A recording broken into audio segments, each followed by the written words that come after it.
Chapter 10th, श्लोक number 6। महर्षे सप्त पूर्वे चत्वारो मनव तथा मद्भावा मानसा जाता येषां लोक इमा प्रजा एतां विभूतिं योगं च मम यो वेत्ति तत्त्वतः सोऽविकम्पेन योगेन युज्यते नात्र संशयः।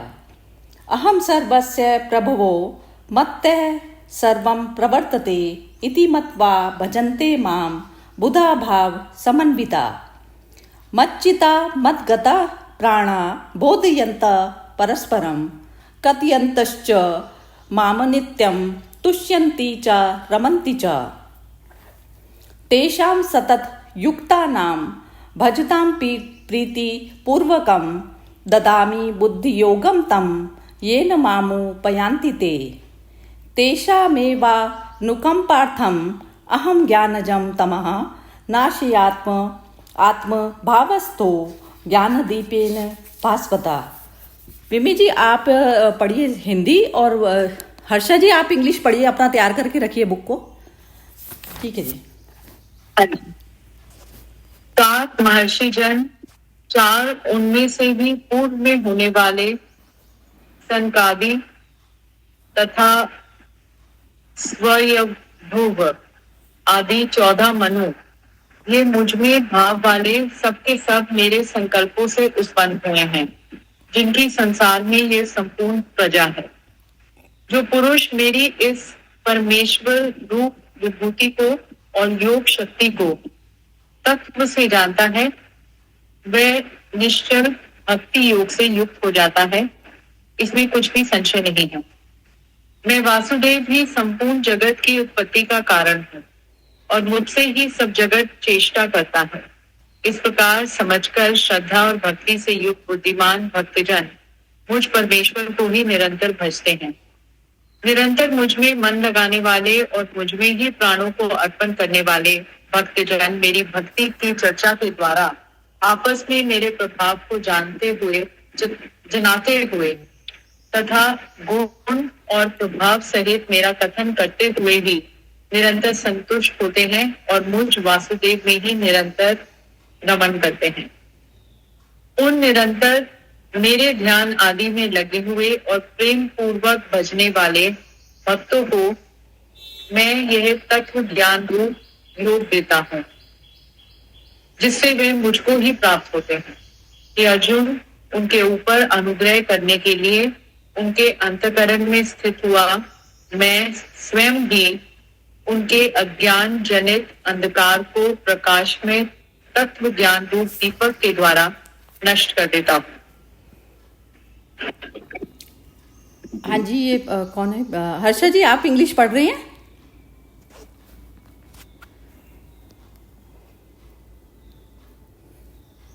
हाँ जी हर्षा जी आप पढ़ रही हैं इंग्लिश? ये अटक जाता है फोन कभी कभी क्या? नहीं कुछ मैटर नहीं है, वो भी सब कुछ उसी के उससे होता है हमारे हाथ में नहीं है जी। तो श्लोक का ट्रांसलेशन है, the 7 great sages, the ancient 4 and the manus, with their being in me, were born of mind. From them are these creatures of the world. The 7 great rishis refer to Bhrigu, Vivaswan, Sudama, Angiras, Atri, Vishwamitra and Vashishta. The ancient 4 sages refer to the 4 Kumaras, virgin youths, Sanat Kumar, Sanaka, Sanata and Sanananda, acclaimed as the highest in the occult hierarchy. The Manus, also known as Savarnas, formulated public and private laws. The 14 Manus constitute the progenitors of mankind. All these beings enumerated above emanate from Brahma. From me, says Krishna, and from them arise the rest of creation, like the whole world arising from one's own mind. अभी उन्होंने detail में फिर बताया, पर ये basic translation है। दूसरा 7th का मैं करूं? जी आप पढ़िए। इसमें तो बल्कि जो सुनना चाहते हैं ना कि ये स्थूल स्तर पर कि ये एक्चुअली ये जो सृष्टि का जो कैसे। ये बहुत सुंदर उन्होंने समझाया है। हाँ। 6th का ही है। हाँ? ठीक है, पढ़िए आप इसका ये। हाँ, ये जो शॉर्ट में है ना वो पढ़ दीजिए। हाँ, मैंने कि ये जो 6 का एक्सप्लेनेशन और नहीं पढ़ू ना? नहीं और नहीं, वो तो फिर उसमें पूरा ही टाइम चला जाएगा। अच्छा, यदि किसी को पढ़ना है तो वो उसमें कर सकते हैं, क्योंकि ये तो है ना, जैसे सारी चीजें जो नॉलेज जो अब हम लोग जो इस सेशन में करते हैं बेसिकली ये गूगल वाली चीज नहीं करते। गूगल नहीं, जो गूगल की नॉलेज तो है ही सब जगह, वो अवेलेबल है, लेकिन अपनी नॉलेज बतानी है जो अंदर से अंतर ज्ञान, अंतर चक्षु। जी।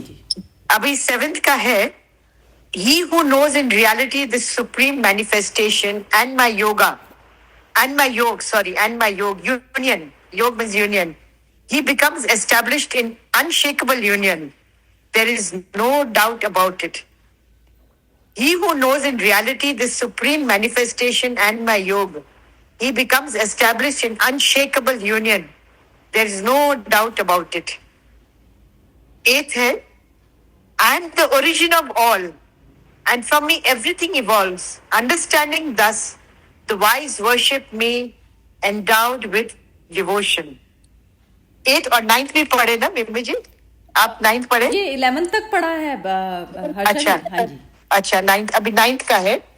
Those with mind in me, with pranas, life activities, absorbed in me, enlightening one another, and always speaking of me, they are contented and delighted. ये हम लोग के लिए है। हाँ? और 10th है, to those ever steadfast, worshipping me with love, I give the Buddhi Yoga, union by intellect, by which they come to me. Then 11th is, out of mere compassion for them dwelling as self, I dispel the darkness born of ignorance by the shining lamp of wisdom. हाँ जी, ये नहीं, इसमें अच्छा मतलब बढ़िया दिया हुआ था इसमें भी। तो अब इसके बारे में ये दीपा से पूछते हैं। दीपा आप बताइए जरा, क्या समझे इसके? नमस्ते, जय श्री कृष्णा। जय श्री कृष्णा। तो मुझे जैसे जे इन्होंने बोला कि सबके ऋषि और ये वाले जो भी है, मनु है या सनत कुमार है, इनका वर्णन थोड़ा सा ज्यादा नहीं, वो भागवतम में किया हुआ है इन्होंने, कि जो सनक आदि ये सब ब्रह्मा जी से उत्पन्न हुए हैं। तो इन्होंने कहा संसार में और इनसे सारा संसार इनसे उत्पन्न हुआ, मनु से। ठीक है, अगर मेरी विभूति को योग शक्ति वो निश्चय, मतलब वो कह रहे कि भक्ति योग में वही स्थित होगा जो वो जान जाता है कि मेरे पैर, जो ईश्वर को जान जाता है वो फिर भक्ति योग में युक्त हो जाता है निश्चल। इसमें कोई मेरी परम विभूति को, योग शक्ति को तत्व से जानता है। या फिर आप समझ लो जो भक्ति करता है वो भी जान जाता है, वाइस वर्षा।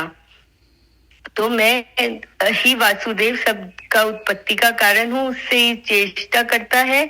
और प्रकार इस प्रकार समझकर जो ही श्रद्धा और भक्ति से बुद्धिमान भक्तजन मुझे परमेश्वर को निरंतर भजते हैं। अब इसमें भी निरंतर भजने की बात की कि उन्होंने कहा कि उन्होंने कहा कि ईश्वर में ही, मतलब जो भी सारी एक्टिविटीज हैं वो भी भगवान की है, क्रिएशन भी है, डिस्ट्रक्शन भी उनकी है। तो वो बुद्धिमान व्यक्ति होता है जो ईश्वर को निरंतर भजता है, ऐसा मतलब मुझे लगता है। इसको मैं एज इट इज ट्रांसलेशन कर रही हूँ। तो निरंतर मुझ में मन लगाने वाला हो, मुझ में ही प्राणों को अर्पण करता हो, और भक्तजन मेरी भक्ति की चर्चा से आपस में भी प्रभाव जानता हो, और प्रभाव सहित मेरा कथन करते हुए फिर उन्होंने बोला है कि निरंतर मुझे भजता है, कैसे मेरे मेरी ही बात करता है, मेरे में ही मन लगाता है, और मेरे में ही उसका ध्यान चित सब मेरे में लगा हुआ है। तो उस निरंतर से ध्यान आदि में और प्रेम पूर्वक भजने में मैं तत्व ज्ञान रूप योग देता हूँ, और उससे मुझसे ही प्राप्त, जो मतलब मुझ में ही मन लगाता है हर तरह से मिलन, तो फिर उसको ज्ञान, जो तत्व ज्ञान है, उसको ईश्वर अपने आप ही प्राप्त हो जाता है ईश्वर की ध्यान लगाने से। और ईश्वर को वो ईश्वर खुद भी उसको देते हैं। तो उन्होंने कहा हे अर्जुन, उससे ऊपर अनुग्रह करने के लिए उसके अंतःकरण में स्थित मैं स्वयं उसके अज्ञान जनित अंधकार को प्रकाश में तत्व ज्ञान जो है दीपक के द्वारा नष्ट कर देता हूँ। तो वैसे तो मतलब इग्नोरेंस क्या है, हमारे अंदर जो है एक अंधकार है, तो क्योंकि इग्नोरेंस है इसीलिए अंधकार है। तो वो कैसे जाएगी, वो जाएगी तत्व ज्ञान से, जो कि ईश्वर ब्रह्म ज्ञान जिसे कहते हैं। तो कहते हैं उसके ऊपर अनुग्रह, तो ऐसे जो भक्त उनके ऊपर पूरा समर्पण कर दिया जिसने, तो उसके कृपा करने के लिए उसके सबके अंतकरण में है तो ईश्वर, मगर वो सोया हुआ है, सिर्फ योगियों के अंदर वो जागा हुआ है। तो वो मैं स्वयं ही उनके अज्ञान जनित अंधकार को, तो वो ईश्वर खुद उनको उसके अंधकार को नष्ट कर देते हैं और उसे मतलब जो भी है ज्ञान प्राप्त हो जाता है। बस तत्व ज्ञान, इतना है। ठीक है। और अज्ञान को क्या, अज्ञान में क्या लेते हो आप? मतलब इग्नोरेंस ये होती है जो संसार की तरफ जाता है, वो इग्नोरेंट होता है। ठीक है, बढ़िया, यही है, यही अज्ञान है। ठीक है, बढ़िया। हाँ जी, अभी ये इसको विनोद जी से पूछते हैं, आज तो विनोद जी हैं। हाँ जी विनोद जी, आप बताइए। हाँ जी, जय श्री कृष्ण। दीपक ने बिल्कुल सही व्याख्या कर दी है। मैं इसमें एक दो चीजें ऐड करूंगा। एक तो जो 6 श्लोक में वही कहा गया है कि ब्रह्मा जो है वो सृष्टि के रचयिता है, मतलब जो उनके पुत्र हुए, पौत्र हुए, जो भी उन्होंने, तो ये उनकी प्रजा जो है वो ब्रह्मा से ही पूरी प्रजा जो है बनी है। ये 7th वाला थोड़ा इंपॉर्टेंट है, उसमें एक एक्सप्लेनेशन भी दिया हुआ है, वो पढ़ता हूँ मैं, हिंदी में ही है। योग शक्ति के तत्व जानता है, उसमें लिखा है जो कुछ दृश्यमान संसार है वह सब भगवान की माया है और एक वासुदेव भगवान ही सर्वत्र परिपूर्ण है, यह जानना ही तत्व से जानना है। तो इसमें व्याख्या ये समझ में आती है कि जो भगवान को निरंतर भजता है, जो इधर आगे एक्सप्लेन किया, मतलब निरंतर भजना मतलब मंदिर नहीं जाना, मतलब अपने मन में ये विश्वास रखना कि जो भी हो रहा है भगवान ही देख रहे हैं। बीच में एक व्हाट्सएप पे आया था कि कृष्ण भगवान वो इंसान को कहते हैं कि मैं तेरे साथ हमेशा खड़ा हूं, तू ये देख कि मैं तेरे पीछे ही खड़ा हूं, तो तेरे हाथ से ना कोई गलत कर्म होगा ही नहीं।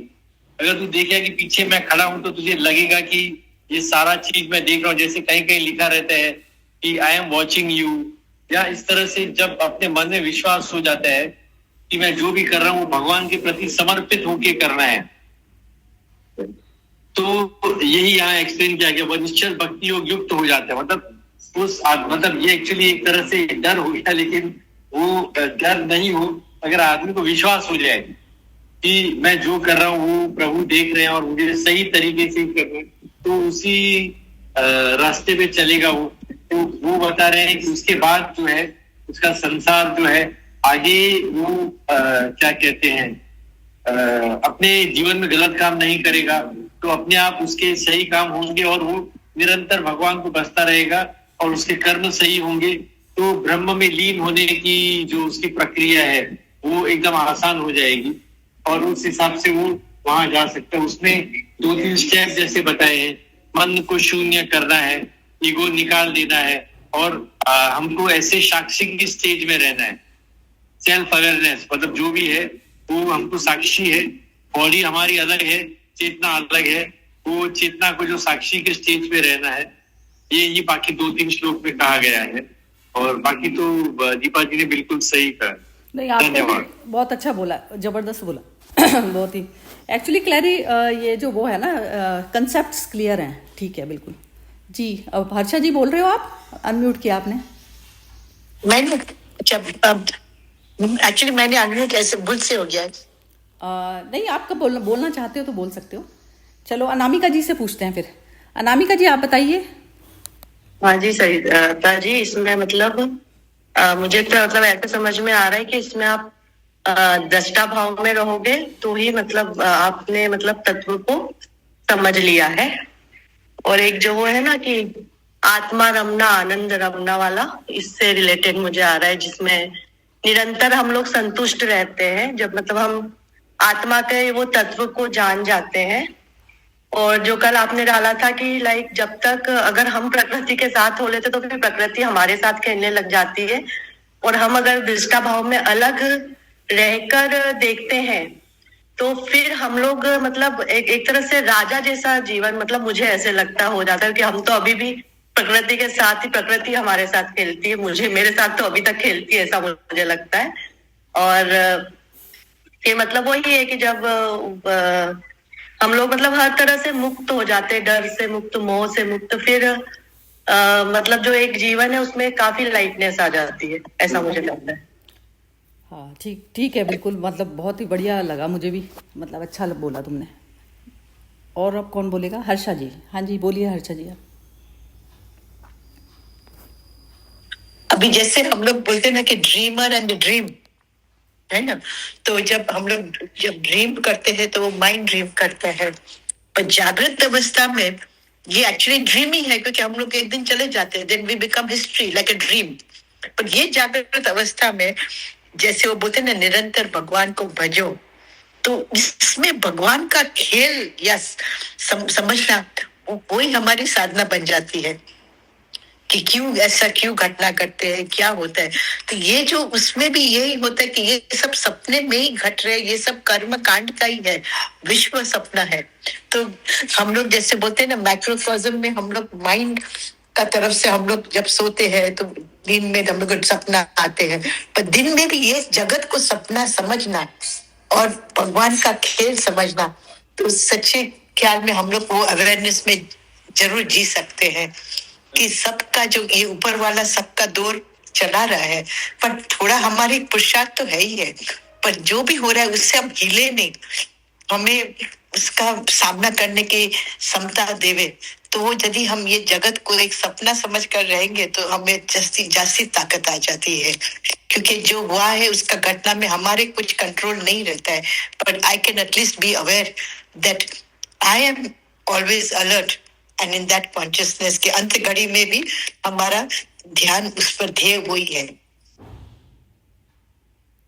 हाँ, ठीक है, बढ़िया, ये अवेयरनेस बस ये रहनी चाहिए आपकी, बिल्कुल बढ़िया, बहुत ही अच्छा बोला जी। अब कौन बोलेगा? मोना। मोना जी बोलिए। ये इसमें अवेयरनेस का ही मुझे समझ में आया है भी, जैसे भगवान ने बोला जो हर वक्त मतलब हर चीज में तो मैं सारा कुछ कर देता हूँ, मतलब भगवान ने अपनी पावर का बताया, तो हमें मतलब हर चीज में, हर कदम कदम पे, हर सांस में वही जो कहते हैं अपना मतलब उसके साथ जुड़े रह के हमें संसारिक जीवन जीना है। मतलब जहाँ पे भी आप जैसे समझाते हो भी, जहाँ पे दुख आता है तो वहां पे हमारी अवेयरनेस हटी हुई होती है, तभी आता है। ठीक है, ठीक है, बढ़िया। दुख आता ही तब है जब हम अभी भूल जाते हैं। ठीक है, बढ़िया। हाँ जी, आप यही समझाते हो हमें जी। अब इनसे पूछते हैं जी। सोनपाल जी, आपकी बारी है वैसे तो, बिम्मी जी की आएंगे जी।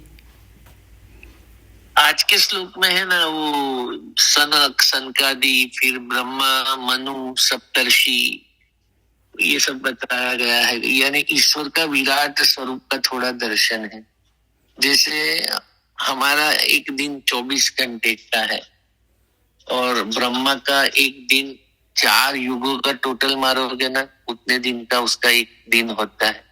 तो ये टाइम ट्रैवल वाली थोड़ी बात आज बताई गई कि हमारा जो टाइम पृथ्वी लोक पे पसार होता है वो समय, और ब्रह्म लोक में जो ब्रह्मा का समय पसार होता है, वो दोनों में बहुत फर्क है। ब्रह्मा का तो एक दिन जब निकलता है उसमें तो हमारे 4 युग निकल जाते हैं। तो टाइम ट्रैवल का हम लोग थोड़ा बहुत अनुभव विमान ट्रैवल में, प्लेन में जब बैठते हैं और थोड़ा यहाँ से यूएस जाए या ऑस्ट्रेलिया जाए तो थोड़ा बहुत हमको अनुभव होता है। तो ये टाइम ट्रैवल को समझने का थोड़ा मुझे लगा ये श्लोक में। दूसरा, हम लोग जो है वो ब्रह्मा जी का जो दिन बताया गया कि 4 युग का है, तो आकाश देखते हो, शहर के लोगों को अभी आकाश देखने को नहीं मिलता है।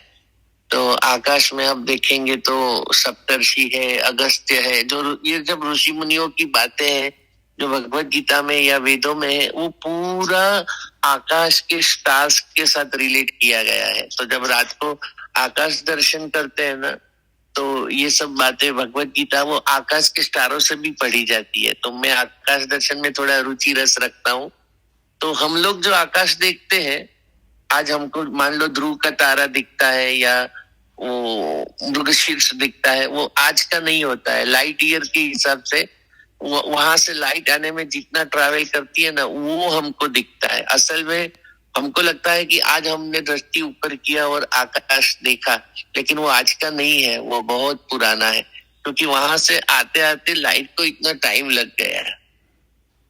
प्रकाश जो एक लाइट ईयर में गति करता है ना, वो गति का आकाश हमको दिखता है। कहने का मतलब ये है कि हमारा जो ईगो है उसका कोई वैल्यू ही नहीं है, हम कुछ है ही नहीं।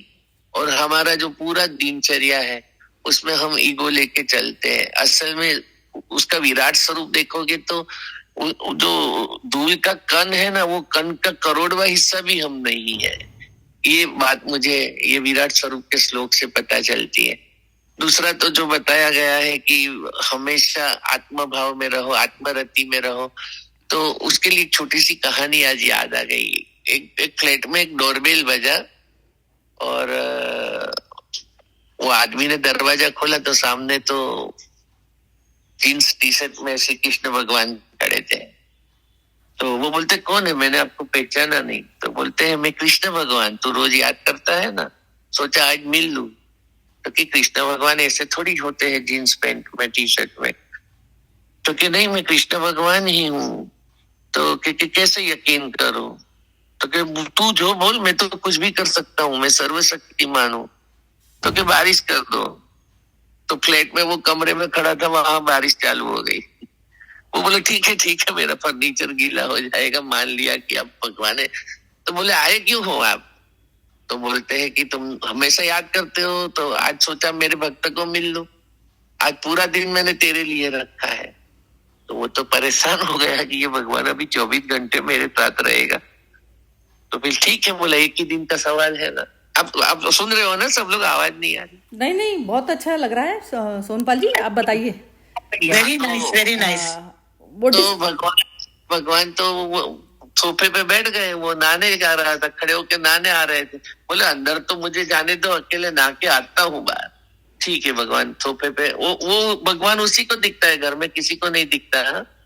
फिर वो खाने पे बैठा तो मम्मी रोज पुरानी सब्जी लाती थी, तो वो रोज चिल्लाता था ये मम्मी ने इतने प्यार से बनाया, वो उसको कभी पता नहीं चलता था, लेकिन गाली गलौज करता था, आज नहीं खाना है, तुम ठीक नहीं बनाती हो, ऐसा रोज का रूटीन था। लेकिन आज तो भगवान भी टेबल पे बैठ गए, तो बिना कुछ बोले शांति से खा लिया उस। फिर गाड़ी में ऑफिस के लिए गए तो भगवान सीट बेल्ट लगा के बाजू की सीट पे बैठ गए। बोले ऑफिस भी आओगे, तो क्या हाँ आज पूरा दिन तेरे साथ रहूंगा।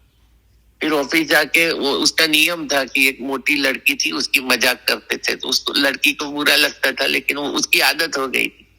तो आज उसने बोला कि नहीं भगवान साथ में है, ऐसा करूंगा तो ठीक नहीं लगेगा जरा। तो उसने लड़की का मजाक भी नहीं किया। वो लड़की भी थोड़ी परेशान हुई कि आज क्यों बॉस मेरा मजाक रोज करते थे, तो आज किया नहीं। फिर ऑफिस में फाइल का काम आते ही वो चिल्लाता था कि ये सब क्या है, कल किसी ने ठीक नहीं किया वो ये। लेकिन आज उसने सोचा कि आज का दिन नहीं चिल्लाना है, तो सब लोग परेशान थे कि आज सेठ को कुछ हो गया है।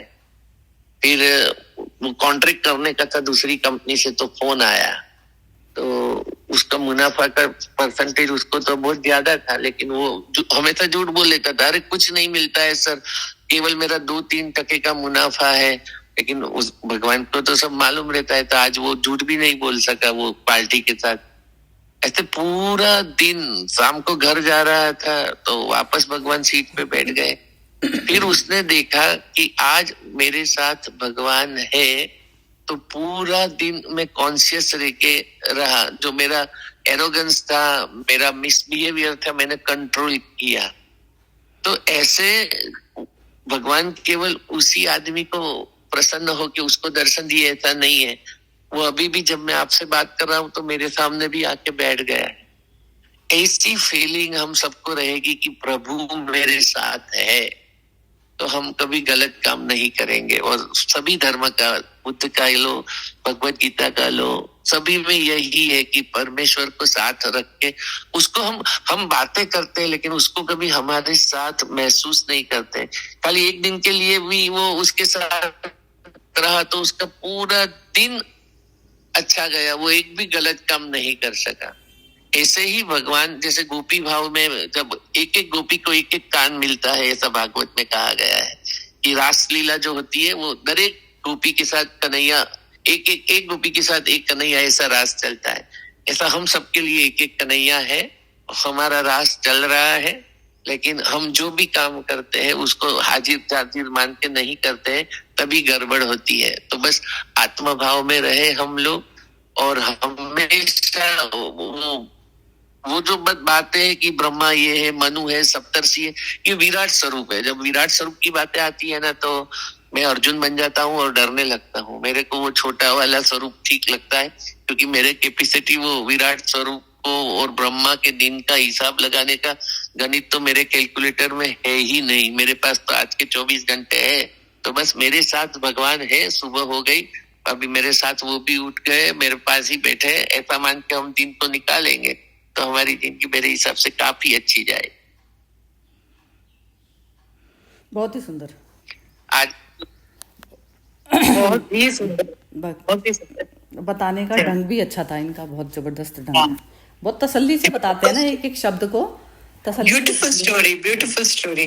जी बिम्मी जी आप बताइए। और ये जो स्टोरी सोमपाल जी ने बताई, वो जो मूवी है ओ माय गॉड, वो जो पहली पिक्चर आई थी OMG पार्ट 1, उसके अंदर वो यही तो था कि जब वो अक्षय कुमार के सामने भगवान आते हैं, नहीं अक्षय कुमार ही भगवान कृष्ण बने हैं उसमें, तो वो वही वो जीन्स में, तो वो दूसरा वो परेश रावल पहचान ही नहीं पाता कि ये भगवान। तो वही और जो सोमपाल जी ने कहानी बताई, और इसमें जो पूरा है कि हमने भगवान को एक अलग से, जैसे ना वो अलग से एंटिटी, हमने जैसे वही मूर्ति के उसमें रूप देके, तो भगवान का एक वो दूसरा ही स्वरूप अलग अपने से अलग समझा हुआ है। और जब हम जहाँ समझे कि भगवान तो वही मतलब हर चीज में है, वो मुझे देख रहा है और वो है हर चीज में ही, हम यदि भगवान को महसूस करें तो हम कोई कुछ भी गलत करने से, मैं मतलब हमारी सोच में, जैसे वो कह रहे हैं कि वो अपनी माँ को के खाने को प्रेज नहीं करता था, उसकी ऑफिस में जाके उसका मजाक उड़ाता था, झूठ बोलता था अपने क्लाइंट को, तो वो सब कुछ ही हम वो रुक जाएगा कि यदि हम उसको अलग ही ना समझें। और ये भी जो सोमपाल जी ने कहा कि मेरे तो वो कैलकुलेटर में वो गणित है ही नहीं कि वो मतलब मैं वो ब्रह्मांड और उसमें ये दिन और वो दिन और ब्रह्मा है और ये है, ये मनु है, वो है, तो वो ठीक है, वो जो भी वो भी है, मतलब उसके बियॉन्ड, मतलब उस तक ना भी उसमें उलझते हुए इतना ज्यादा, बस मैं इतना ही करूं कि जो मुझे मेरा अपना काम है उसे मैं पूरे प्रेम पूर्वक, समर्पण के साथ और एक विश्वास के साथ मैं उस काम को कर दूं, तो बस उतना ही बहुत है।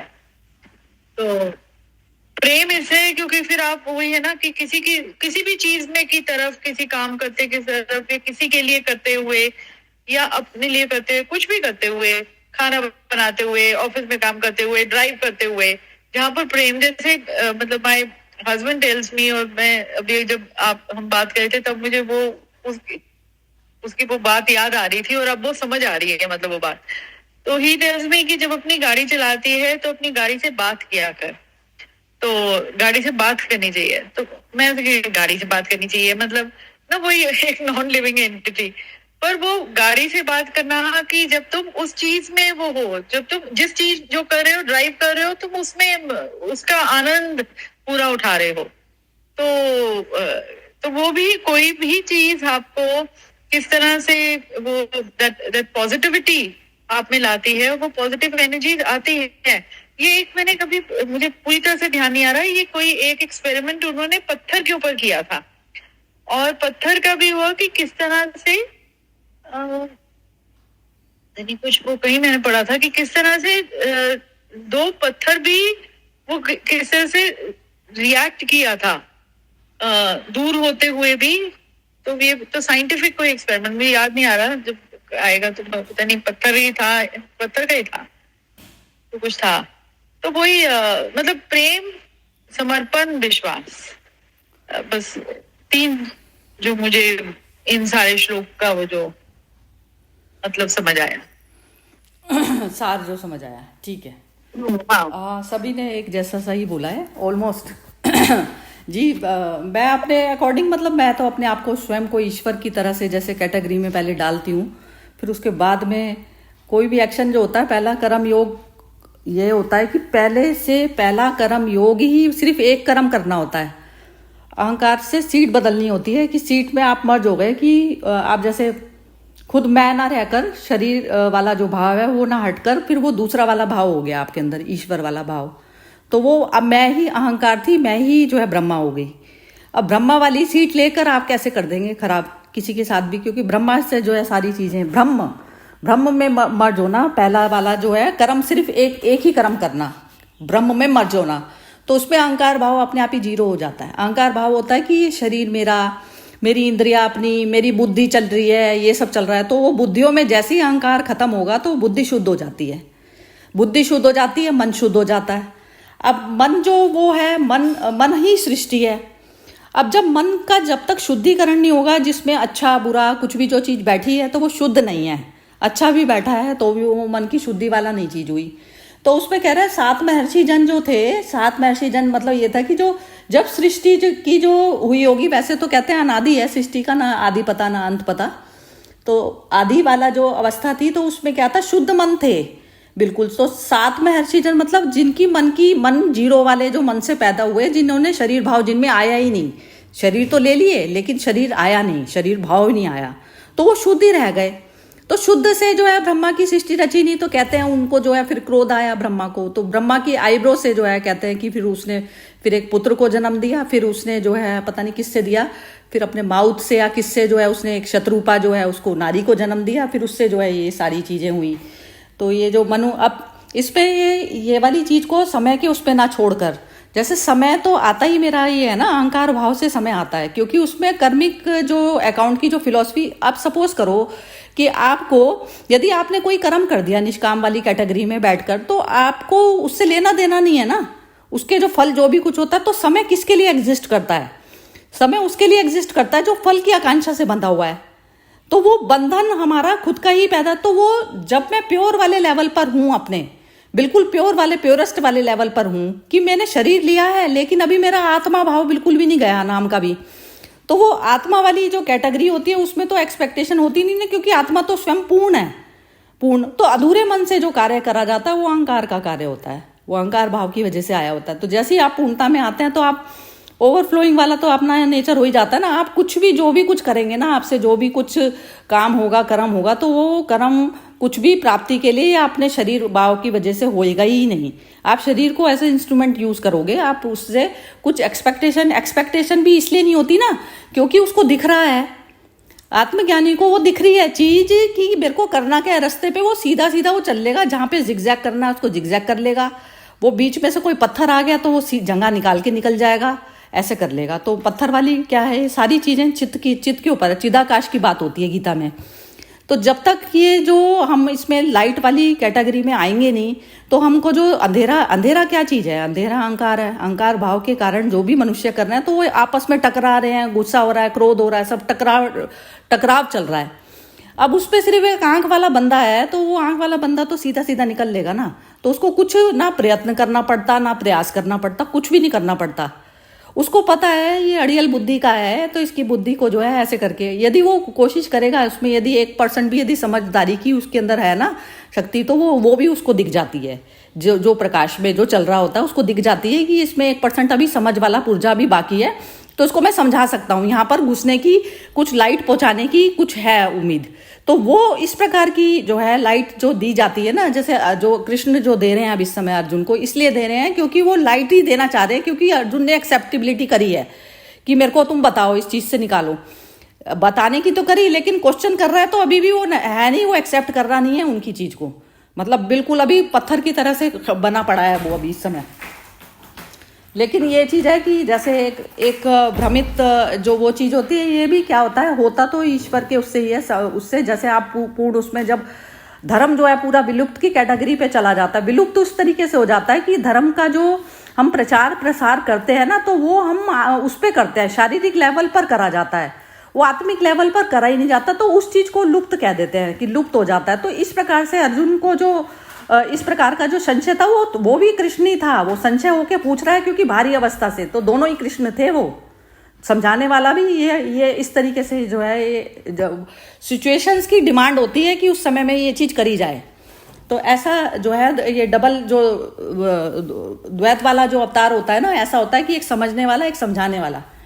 तो इस प्रकार से जो है भगवान कह रहे हैं कि परम ऐश्वर्य पूर्ण रूप विभूति को और योग शक्ति को तत्व से जानता है, वह निश्चल भक्ति युक्त हो जाता है, इसमें कुछ भी संशय नहीं है।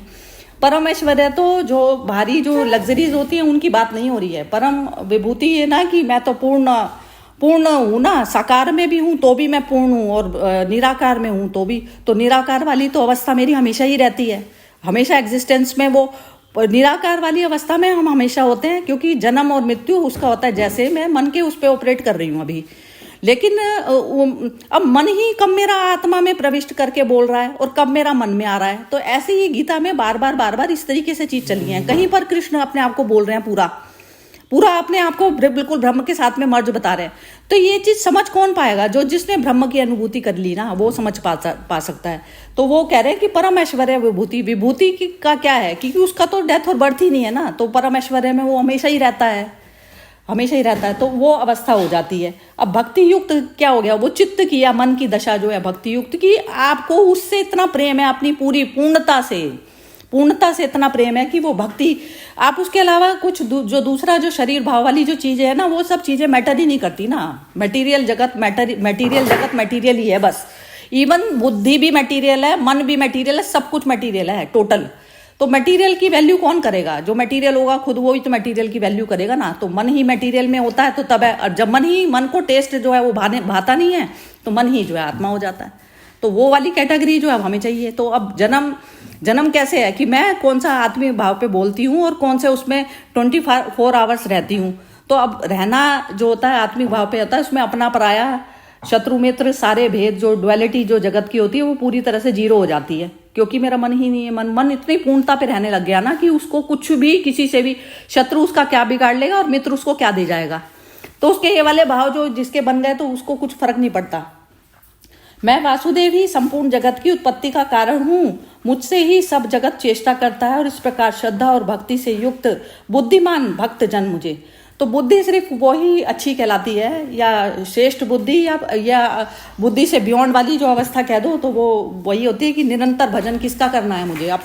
अपने स्वरूप में रहना ही तो मेरा भजन हुआ ना।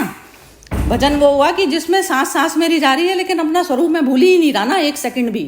तो जो भूलने वाली जो कैटेगरी आ जाती है, तो भूलने में मन एग्जिस्ट कर जाता है। फिर मन जैसे एआई समझ लीजिए कि एआई आपकी बिना मर्जी से ऑपरेट कर रही है आपके सिस्टम को, तो वो चीज़ चल रही है।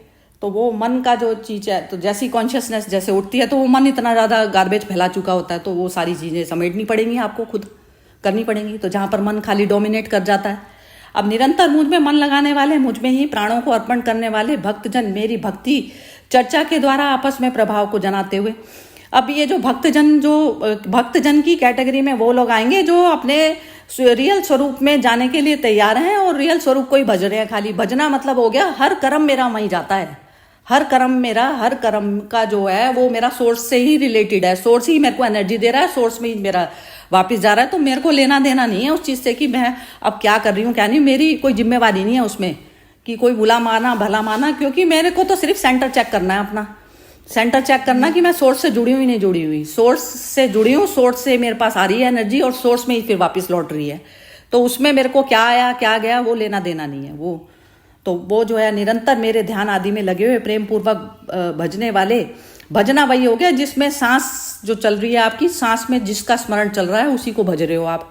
तो वो चीज़ हो गई। तत्व ज्ञान रूप योग देता हूँ जिसमें मुझको ही वो प्राप्त होते हैं। तो तत्व ज्ञान क्या हो गया? जो हमेशा अपने पूर्ण स्वरूप, पूर्ण निराकार स्वरूप में ही जो जिसकी स्थिति बनी हुई है, आकार लिया तो, लेकिन आकार भी फिर वो निराकार वाली अवस्था से ही ऑपरेट हो रहा है ना। तो वो जो चीज़ जो चलती है, तो वो कहता है मुझको ही प्राप्त होंगे। और कहाँ प्राप्त होगा? जब सांस ही उसने उसी के लिए लगाई है, तो और कहाँ प्राप्त होगा?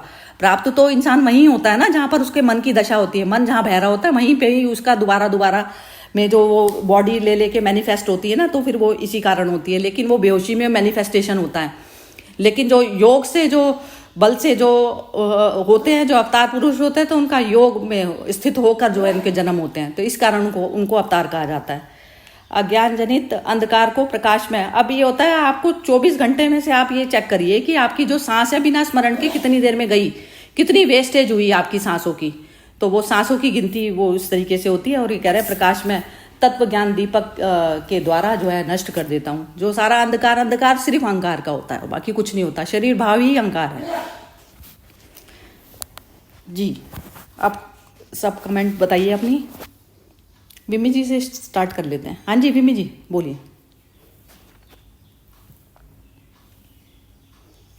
मैं तो मतलब मुझे लगता है कि सिंपल बस यही समझना कि एक एनर्जी है, वो ही हर जो भी क्रिएशन है, कुछ भी संसार में है, वही एनर्जी, सेम एनर्जी मैनिफेस्ट हुई है।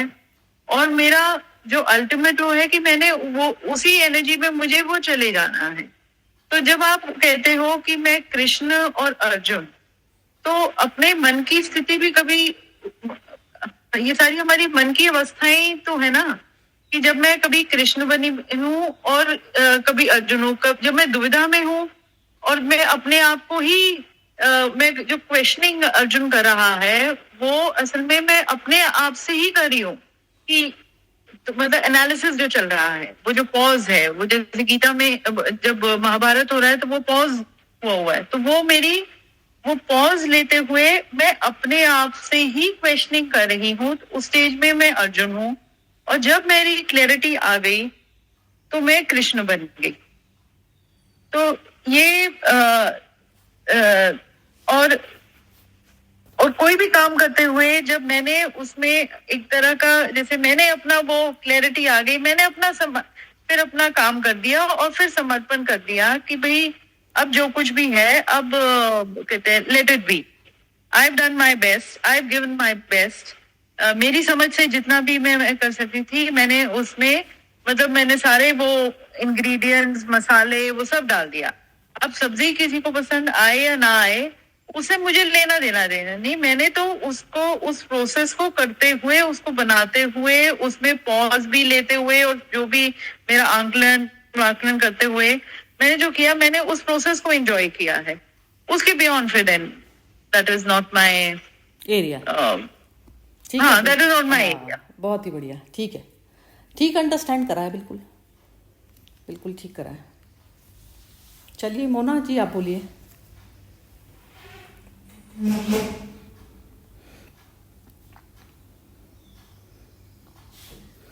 मोना बोल रही हो क्या? चलो अब सोनपाल जी आ गए। सोनपाल जी के नंबर था। हाँ जी सोनपाल जी आप बताइए।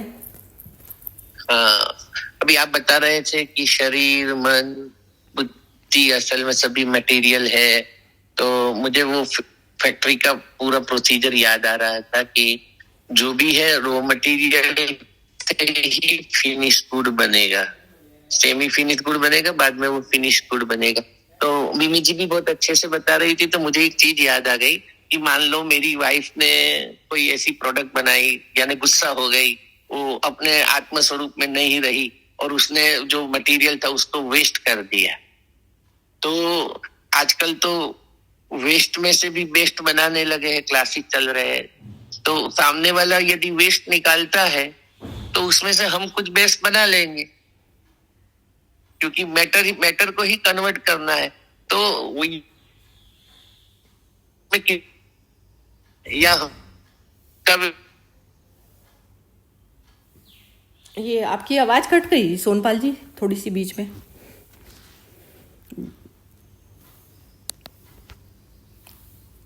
सोनपाल जी आपकी आवाज नहीं आ रही है।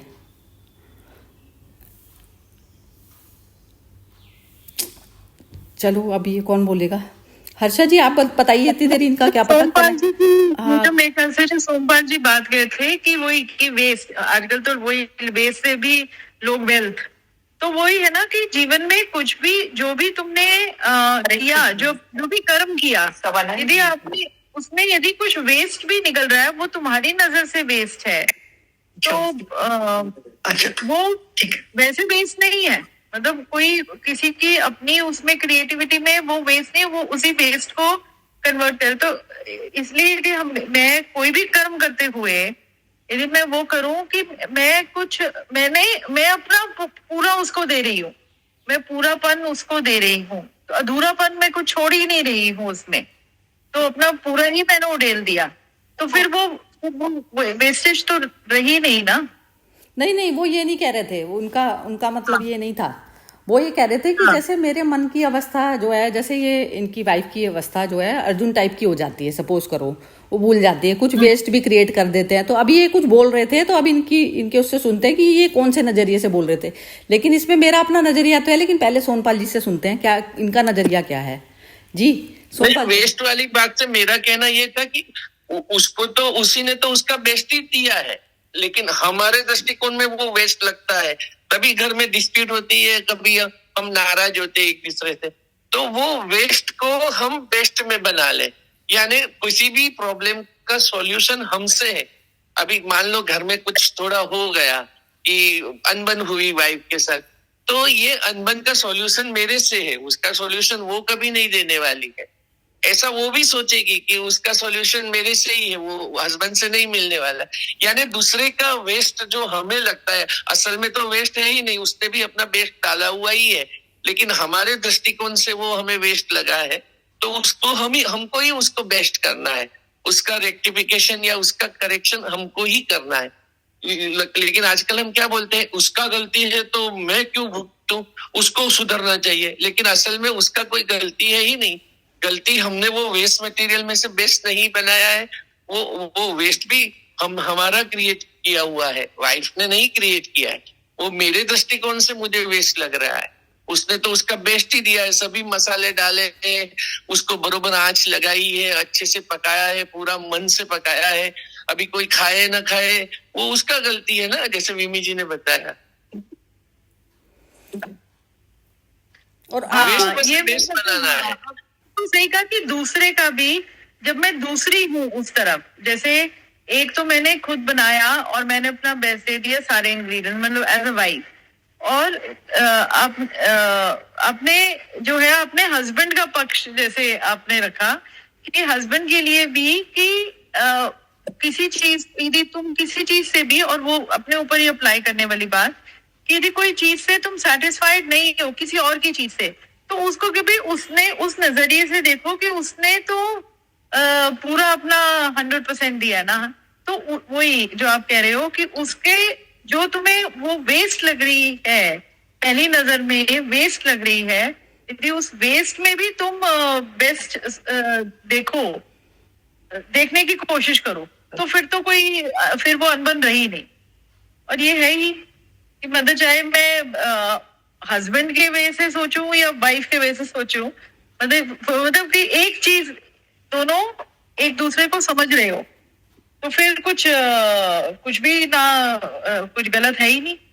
पर हमारे साथ वही होता है कि हम एक दूसरे का अपने को बेस्ट ठहराने में और दूसरे को के बेस्ट ढूंढने में लगे रहते हैं।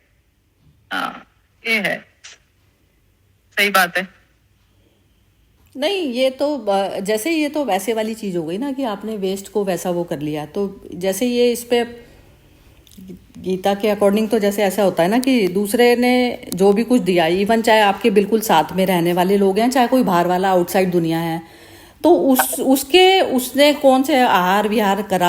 आहार विहार मतलब होता है जो भी खाया और जहाँ पर भी उसने विचरण करा, मतलब कहीं घूमा फिरा, जहाँ से भी उसने अपना वो बनाया, फूड लिया और फूड को एब्जॉर्ब करा और फूड से जो है क्या चीज़ करी। तो ये उसका अपना जो भी कुछ निकल रहा है वो चीज़ है, जो भी निकल रहा है ना, तो वो उससे जो भी उसके जूसेस पैदा हो रहे हैं जैसे, तो अब वो जूसेस जरूरी नहीं है ना कि मेरे को अच्छे लग रहे हैं या नहीं लग रहे, तो वो तो चीज़ मेरे ऊपर है ना कि मैं लूँ नहीं लूँ, मैं लूँ या नहीं लूँ, वो एब्जॉर्ब। मतलब ये होता है कि जैसे आत्मा भाव में तो ये हो जाती है ना, आत्मा होता है, आत्मा का डाइजेशन इतना मजबूत होता है, वो सब चीज़ों को हजम कर जाता है। हजम करना किस चीज़ को कहते हैं पता है? विचार नहीं बनना। विचार नहीं बनना हजम करना मतलब होता है। बातचीत को भी हजम कर गए आपका। जैसे आपने खाना खाया, आपको यदि कोई ना कोई परेशानी हो रही खा के, आफ्टर इफेक्ट्स नहीं हो रहे कोई भी, तो आप उस खाने को डाइजेस्ट कर गए, वो स्थूल फूड की बात हो गई। और ये सूक्ष्म फूड की बात ये हो जाती है कि सूक्ष्म जो फूड है उसको जो डाइजेस्ट कर जाता है वो सिर्फ एक आत्मा की पावर होती है, उसके लिए बुरा अच्छा नहीं होता कुछ भी, वो डाइजेस्ट कर जाता है, उसका डाइजेशन इतना मजबूत होता है। जी, अब इसको समझ में आया है ये वाली बात? चलो इस अभी हर्षा जी भी बची हुई हैं। हाँ जी हर्षा जी, जरा आप एक्सप्लेन करें इसको। मुझे तो बहुत अच्छा लगा ये स्टोरी भी जो इन्होंने कहा कि हमारा नजरिया कौन, जैसे हम लोग नैरो माइंड कम दृष्टि वाले होते हैं ना, तो सब अपना तुच्छ नजर से देखते हैं, पर जैसे हम विशालता में आएंगे तो हमें सब चीज सही लगेगा, डाइजेस्ट हो जाएगी डाइजेस्ट हो जाएगी। हाँ, कुछ भी चीज सही गलत नहीं लगती है ना, क्योंकि तो वो वही होता है। उसकी मनस्थिति को जान पाएंगे ना कि उसके हाँ, मन उसकी से क्या, मनस्थिति। हाँ, उसका हाँ, मन का खेल चल रहा है। जी हाँ जी, उसका क्या खेल चल रहा है और उसने क्या किया, उसका इंटेंशन कितना सही है वो हमें देखना है ना।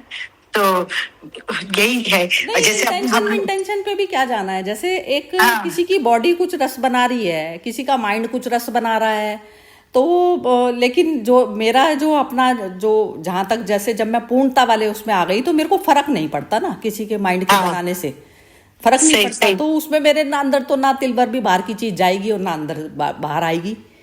तो विचार शून्य अवस्था तो होती ही वही है ना, कि जो आप कर्म भी कर रहे हैं, जो मैनिफेस्ट कर रहे हो, वो भी विचार नहीं बिना शून्यता में आके आपका जो कर्म हो रहा है, और फिर उसमें होता शून्य में ही जा रही है चीज, तो उसमें तो फर्क नहीं पड़ता। जी सोनपाल जी, दूसरा भी जो करता है वो भी आप शून्यता में ही देखते हैं फिर। हाँ हाँ हाँ हाँ, वो शून्यता में ही देखते हैं। शून्यता में इस तरीके से देखते हैं ना कि वो तो भूला हुआ, भूले के लिए तो सजा नहीं होती ना, कोर्ट से भी माफी होती है उसके लिए। यस यस, बेहोश के लिए, बेहोश के लिए। जी यस जी हाँ जी, सोनपाल जी आप बता रहे थे कुछ। अब मतलब ये है कि घर में जो घरवाली ने खाना बना के पूरा डिश रखा है लेकिन हमको वो पसंद नहीं है, तो एक अच्छी सी सिस्टम हमारे घर में है, वो है अचार और चटनी। जिस दिन वो लगता है कि आज वो उसने अच्छा नहीं बनाया है, तो वो अचार और चटनी ना वो जीवन में बहुत इंपॉर्टेंट रोल अदा करते हैं। बहुत ही बढ़िया। जरूर जिंदगी में ना सोनपाल जी, मजा भी नहीं है उसके बिना जीने में। वो जब तक चुटकुले और वैसी वाली चीज ना हो ना, हमको वो ना है तो मजा भी नहीं आता। बिल्कुल कुनकुनी सी जिंदगी चलती रहे ल्यूकवार्म की तरह से, तो उसमें क्या मजा है जीने का, जब तक गाली गुफ्तार ना हो मजेदार से वो सब ना वो ना छूटे, क्या कहते हैं, पटाखे, तो जब तक मजा क्या है जिंदगी का। बिल्कुल, बहुत ही बढ़िया जी। और कौन बोलना चाहता है, बोलिए। नहीं बोलना किसी को। अब ये मंजू जी ने ऐड करा है। हाँ जी मंजू जी, आपकी लास्ट कमेंट बताइए, आप कुछ कहना चाहती हैं तो। सुना मैं अभी कुछ नहीं बोल पाऊंगी, मैंने पढ़ी अच्छा नहीं, अभी गए थे, मैंने कहा एक बार खोल के यही सुन ले। नहीं ठीक है, कोई बात नहीं, जितनी देर भी आप कनेक्ट करें, ये भी ईश्वरीय मर्जी से। मर्जी तो देखो आप सुप्रीम के उससे चलती है ना, आपको खींच के ले आती है यहाँ पर, तो ये चीज है ना, तो आपकी भी पावर नहीं है उसमें बिल्कुल। चलिए जी, खत्म करें फिर आज का सेशन। ओके जी, जय श्री कृष्णा, कल मिलते हैं फिर। बुद्धा मानी होगी कल। ओके जी, जय श्री कृष्ण।